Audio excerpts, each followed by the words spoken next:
GM, good morning. Welcome to the Milk Road Show, the daily crypto show that's as smooth as a freshly paved road. I'm your host, Jay Hamilton, and today we're talking about the psychology of investing, fear, greed, and regret. Why? Because these are the things that will change the way you invest. And here to guide us is one of the best at talking about mental health in the space, which not enough people talk about, Zeneca. Now, before we jump in, over 70% of you watching our show frequently are not subscribed. We want to get that to 50% by the end of the year, so please subscribe today. Zeneca, let's start out by, why do you think now is such an important time to talk about psychology and investing? So, I mean, to be honest, I think there is no bad time to be talking about it. I think it's always an important time to be talking about it, but perhaps especially now because the market has been so choppy for so long. I think I'm just seeing left and right, people around me are getting exhausted, burned out, fed up, making like overly emotional decisions, and it's really wearing down on some people. And so maybe it's just a good time to go through some points as a reminder. But really, to me, this is the most important part of investing. Because I generally believe it's very, very, very difficult to like time the market. Most people can't appropriately time the market. And so your best approach is to work on the things that you can control, which are having a good strategy in place and good diversification and that kind of element, which we've spoken about before, but also the psychological stuff and having the right headspace and being able to make good decisions at the right times. Okay, one of the best visuals that is, I'm sure most of our listeners have seen. If you haven't seen it, you might want to flip over to YouTube so you can see this visual. This is the Wall Street cheat sheet, psychology of a market cycle, which basically shows how price and time fluctuate and the phases of psychology from hope to belief to euphoria to anxiety to denial, all the phases that we go through. I only mentioned a few there that we go through in a typical market cycle.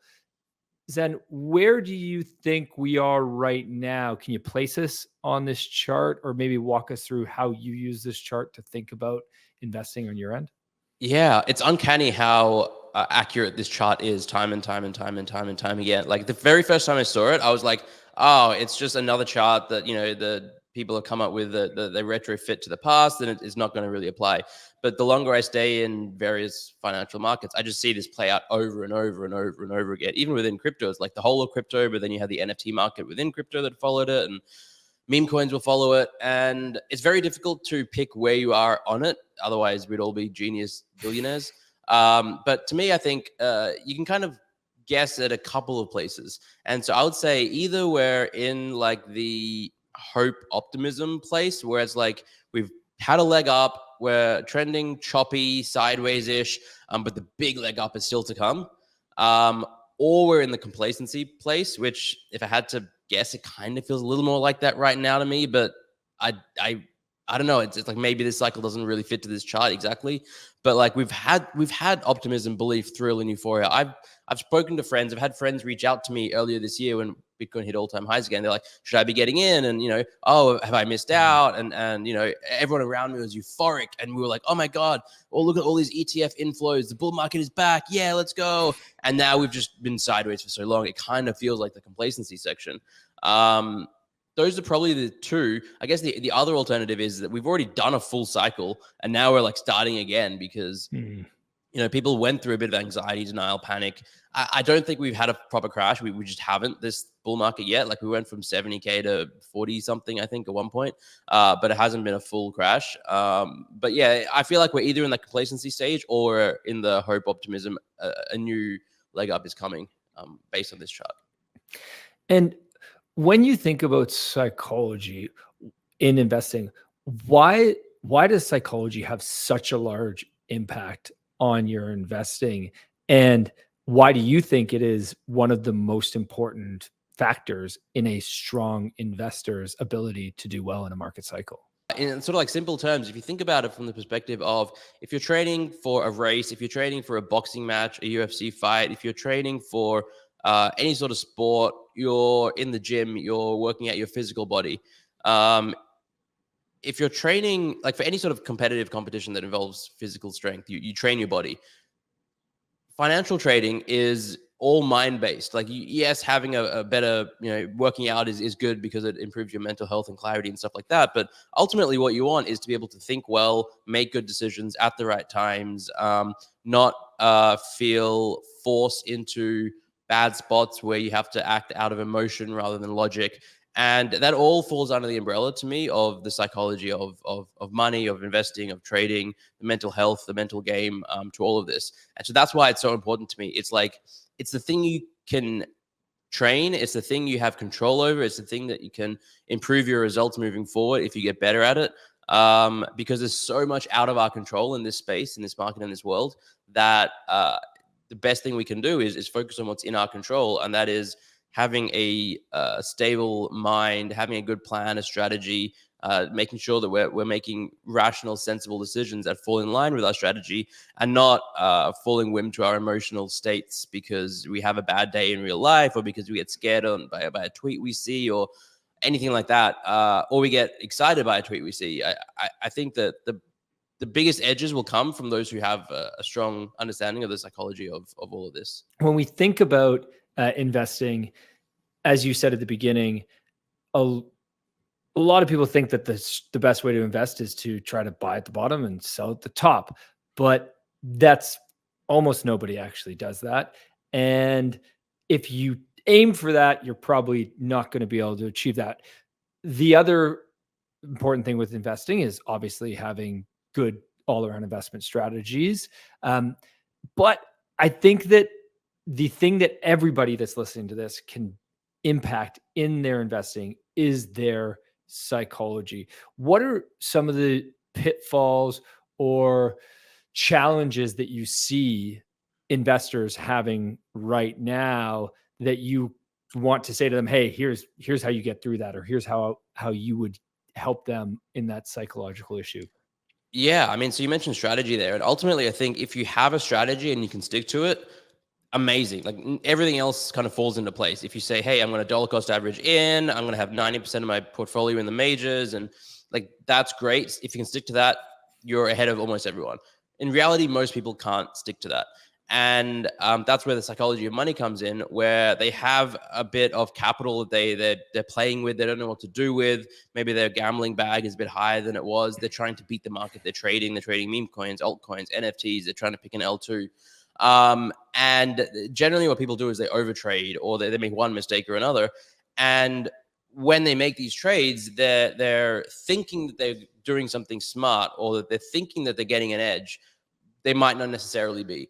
You might be able to find an edge. And like, this is the area of people that I generally talk to when we talk about the psychology of money, is the people that are trying to beat the market, people that are trying to trade and invest and outperform, just holding an index fund or just holding Bitcoin or whatever that is.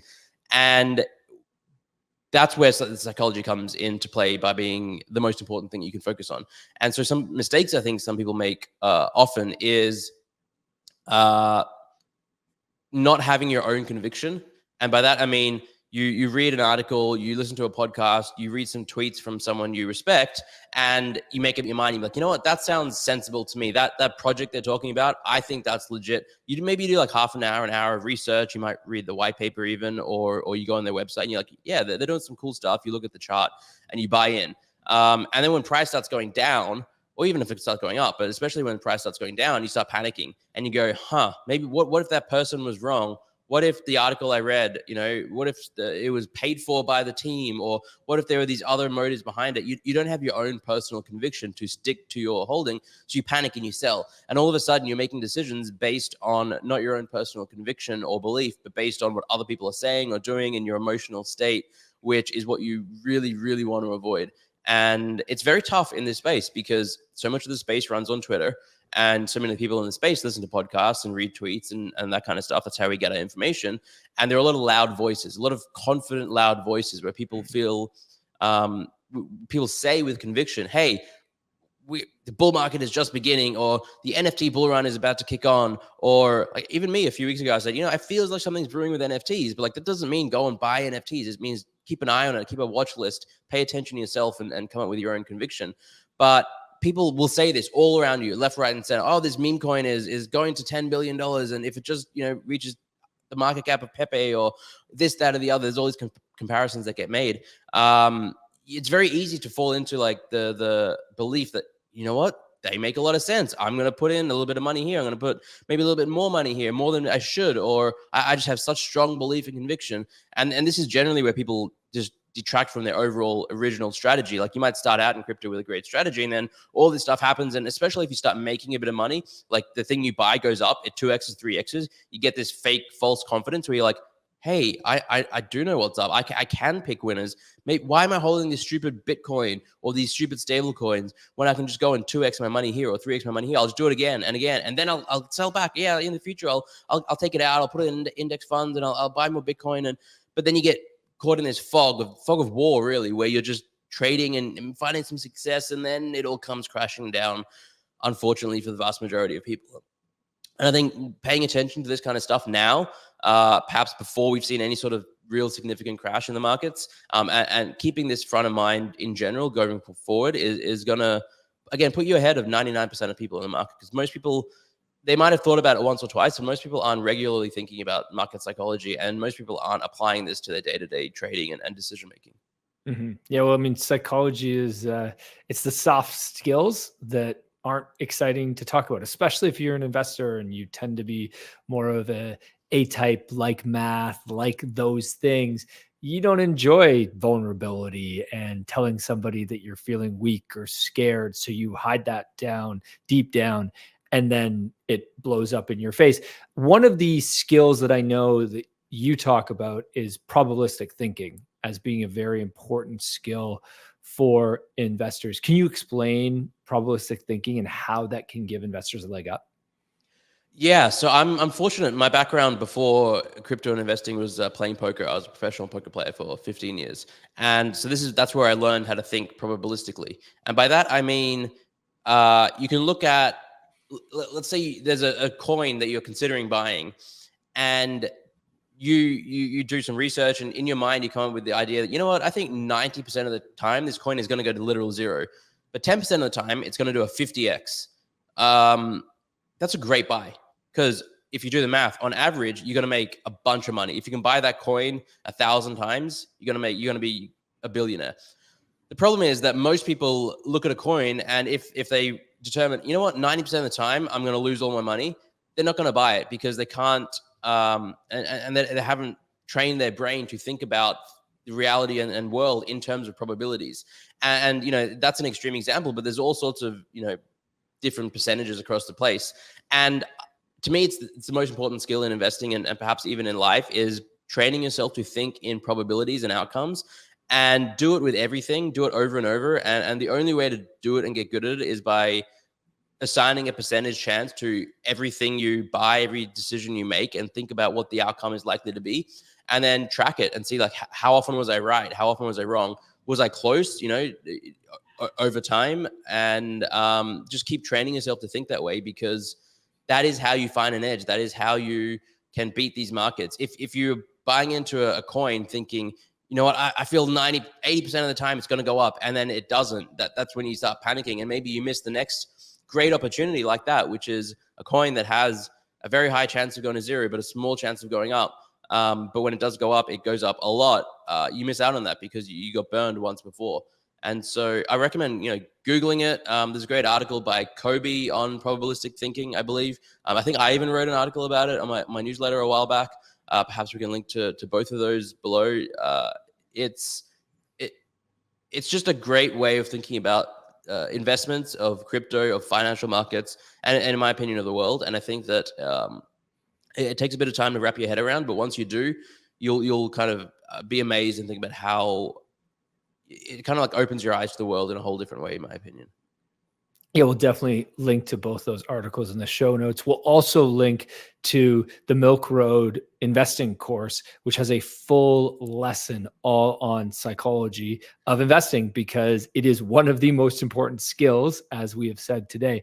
Now, just to double click on probabilistic thinking, for those out there who are like, well, I'm not a stats background, I've never done this before.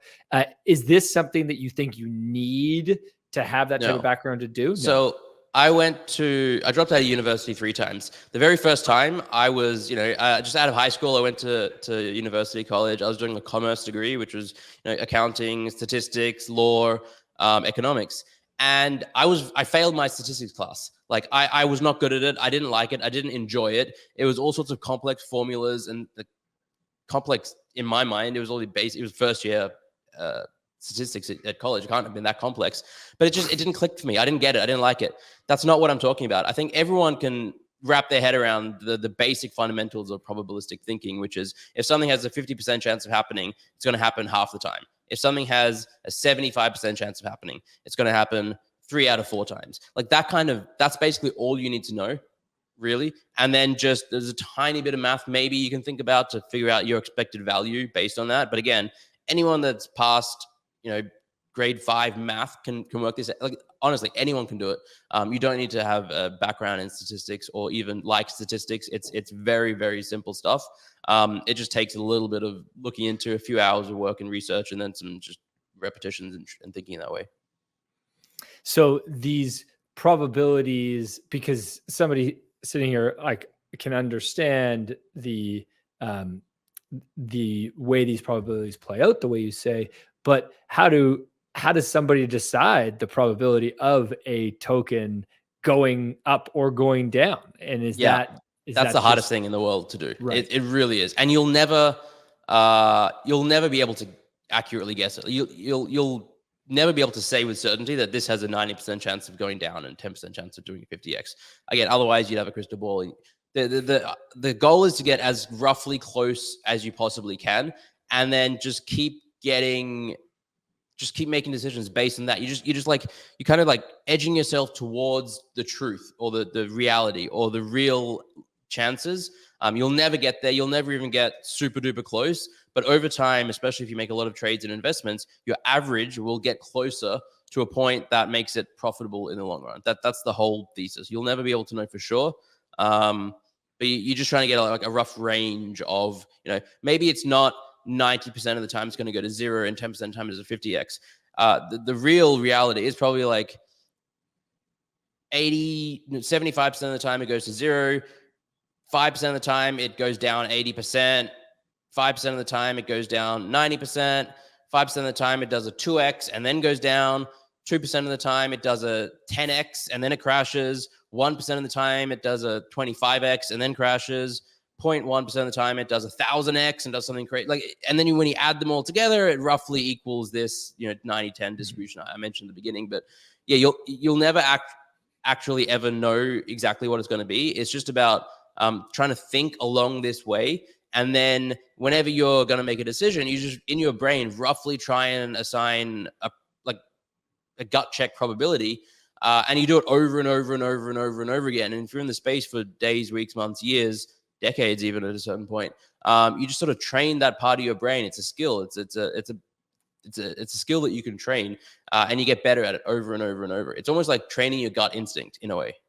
Let's talk for a sec about the struggles that some people are definitely having. You're having trouble sleeping. You're incessantly checking the price. Like I'm talking like, hundreds of times a day, way more than you should be. You're drowning in regret. When these struggles are happening, what is your advice?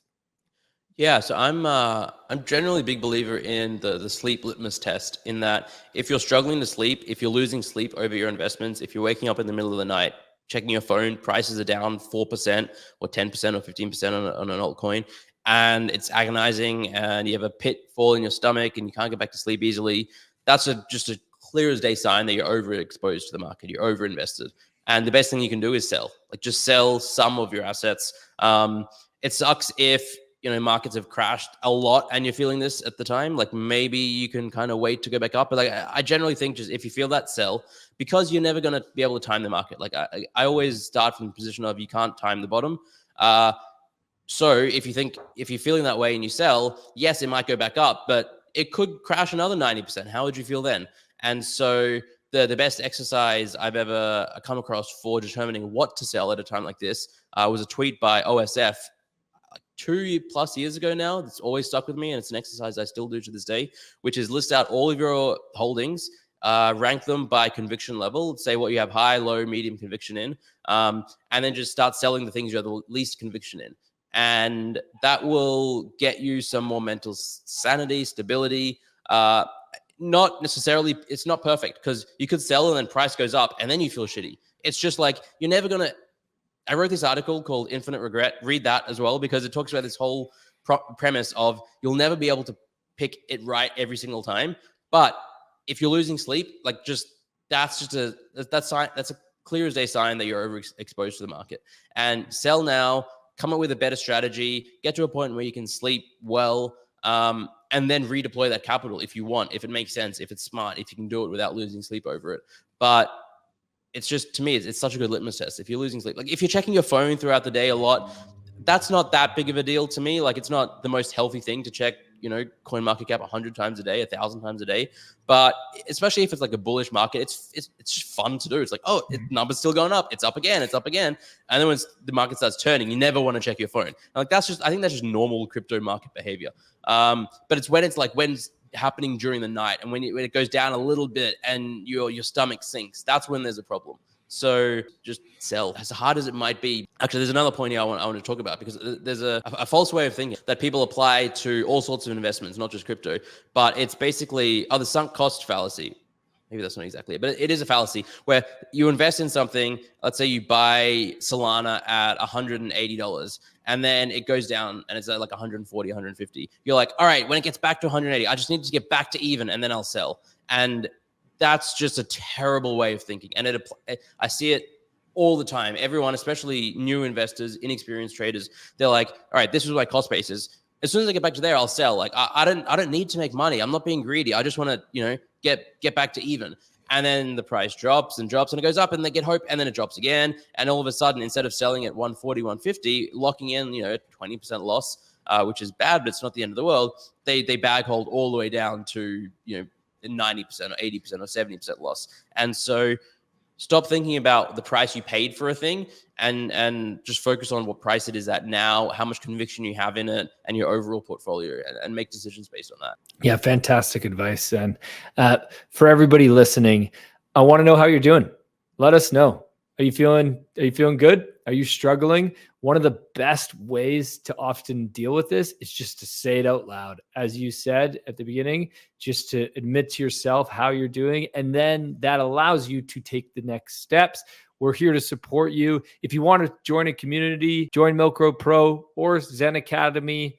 Zeneca's got a great community as well. Any of these communities can really be helpful when you are struggling. Even if you're not struggling, that's often the best time to think about this stuff, right? When things are going well is when you have the mental space to think this through. Everybody, I wish you nothing but good mental health, but you're going to struggle. Everybody struggles, and you're not alone. You're going to make bad trades. You're going to have bad moments. You're going to sell at a loss. I think that is exactly one of the biggest things you need to accept is it will happen to you. Zen, how many times have you sold at a loss? Literally thousands. Like it's countless. It just happens all the time. And the point about mental health, everyone struggles. Like it's most people don't talk about it, but I try to more than most. And whenever I do, the number of people that comment and reach out and say like, I was feeling the exact same way. But they hadn't mentioned it before. It always reminds me that this is a human condition that we're all going through, even if it seems like everyone's winning on Twitter or people are living their best life and confident as all hell. The reality is almost everyone goes through mental health struggles, and it doesn't have to be like severe depression or anything like that. It's just like, oh, you have a shitty day, or you feel regret, or you feel anxious because of the market. That is very normal. It happens to everyone, and it should be normalized. Completely agree. Everybody listening to this episode, I want to know, do you want more episodes on psychology? It's not our typical content, but something that we think is really important. So let us know if you'd like to hear more about this. And while you're at it, if you could smash the like button, subscribe, it'll help out the show. It'll get more people into the crypto space in a safe way, which is just so important. Now, remember, none of this is financial advice. Investing in crypto is risky, and you should only invest what you can afford to lose. Thanks so much for listening, and everybody, have a wicked awesome day. Hey, everyone.